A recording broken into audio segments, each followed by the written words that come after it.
Olá, meus amigos. Nesses dias de jejum e oração e busca, nesse propósito que nós estamos enquanto igreja, toda a igreja envolvida no mesmo propósito de jejum e oração, eu tenho refletido um pouco acerca do jejum. Eu fiz um breve comentário sobre o jejum e queria gravar esse vídeo para estar compartilhando um pouco mais e refletindo um pouco mais com os irmãos acerca do jejum, acerca desse propósito que nós buscamos com a dispensação da graça.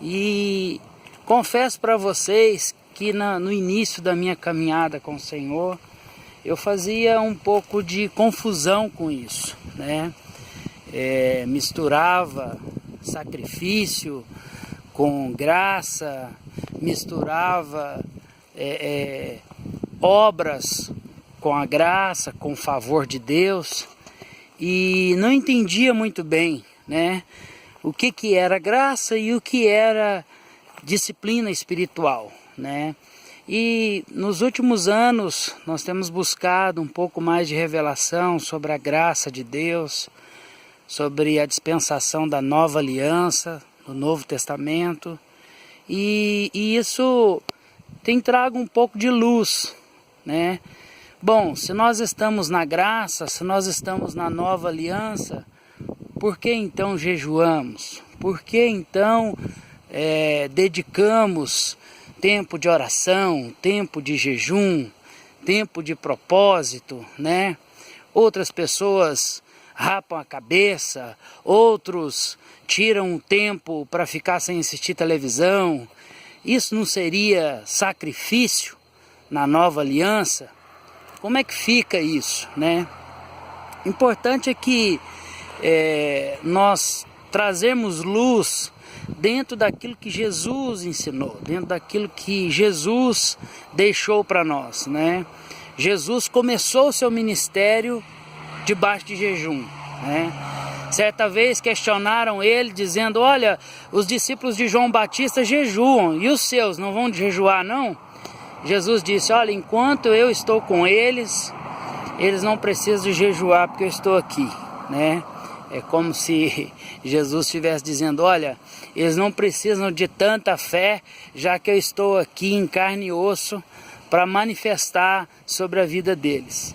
Mas haverá um tempo em que o noivo não estará mais presente e que eles precisarão jejuar. Então, Jesus, nessa resposta, ele já traz um pouco de luz e já ensina um pouco do que era o desejo do coração dele, Do que era o desejo do coração do Pai, Que nós jejuássemos após a sua ressurreição. Em determinado momento, Jesus com os discípulos no alto do monte, também nesse propósito de oração, de busca, Jesus sempre se separava para orar, se separava em busca, em busca de jejum e oração. E logo que ele desce do monte com Pedro, Tiago e João, a Bíblia diz que apareceu um menino endemoniado, Você pode ver essa história lá em Mateus capítulo 17, Marcos capítulo 9 também relata essa experiência. E esse menino endemoniado, ele chega até Jesus descendo do monte, logo depois de um tempo de jejum e oração, e o pai do menino fala: olha, já levei ele para os seus discípulos e ninguém pôde resolver o problema, ninguém conseguiu expulsar o demônio. E Jesus então olha para aquela situação e Jesus faz uma exclamação, Jesus faz uma declaração um tanto quanto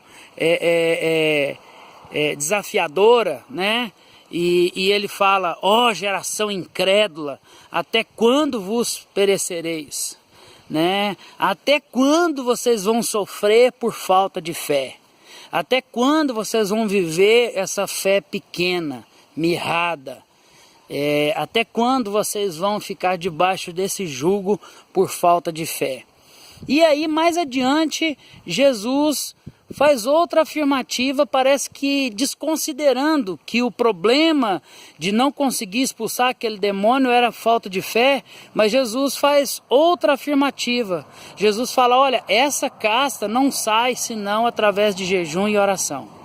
Espera aí, então o problema era falta de fé ou o problema era falta de jejum e oração? Né?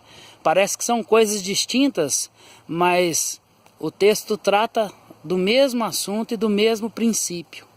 É como se Jesus estivesse dizendo, olha, vocês não têm fé porque vocês não têm jejuado e orado. Então a fé, a Bíblia diz que a fé é um dom de Deus, mas o próprio Jesus diz que nós temos que ter a fé como a de um grão de mostarda, que apesar de ser um grão muito pequeno, ele desenvolve e se torna uma grande árvore. Então essa fé precisa ser desenvolvida. E esse desenvolver da fé não depende de Deus. A parte de Deus é nos dar o dom da fé, e isso ele já nos deu. Né? A partir do momento que nós somos salvos, que nós cremos em Jesus, Deus nos deu uma medida de fé. Né? E essa medida de fé, a partir de então, nós temos que desenvolvê-la. Né? Nós temos que fazer com que essa fé cresça e amadureça. E o jejum e oração, aplicado nessa situação que Jesus fala que existem situações na vida que nós não resolvemos senão através do jejum e oração, não é porque nós jejuamos e oramos e Deus vai então responder uma oração que Ele não responderia se você não jejuasse e orasse. Não é isso que o texto está dizendo. Deus não está querendo fazer uma barganha, né? Nós não estamos comprando a bênção através do jejum. Né? Então eu sacrifico o jejum, como às vezes a gente ouve, né? Alguns equívocos teológicos, né? Venha e traga um sacrifício para Deus e Deus vai responder, né? Venha e traga uma oferta financeira e Deus vai responder. Se você jejuar, Deus vai responder. Não é essa a aplicação correta do texto. O jejum e oração transformam o nosso interior de tal forma que essa fé, essa medida de fé que Deus já nos deu, começa então a se desenvolver. E aí eu passo a crer, eu passo a olhar a vida com outra ótica. Eu passo a olhar o problema com o olhar de Deus, com o olhar dos céus, com um olhar diferente. Essa fé que começa a crescer a partir do jejum e oração me dá coragem para enfrentar os problemas, para enfrentar os gigantes. Essa fé que começa a desenvolver a partir do jejum e oração me faz ter autoridade sobre serpentes e escorpiões, não porque eu comprei de uma maneira especial, de uma maneira sacrificial, uma bênção especial de Deus com isso. Não, o meu interior é transformado. Não é Deus que muda depois que eu jejuo, é o meu interior que muda depois que eu jejuo. E sempre atrelado, jejum e oração. Jejum sem oração é apenas uma dieta. Jejum sem oração é somente passar fome.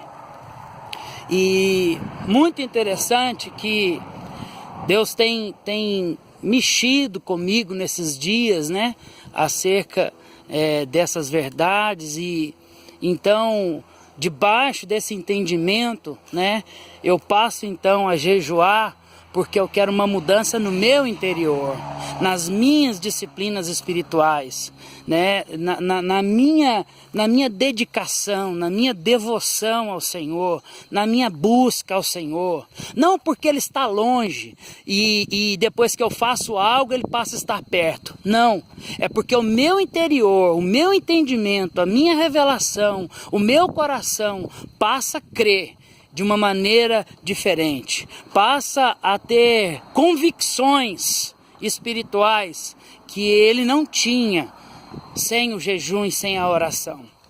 Então é isso, jejue com sabedoria no nome de Jesus.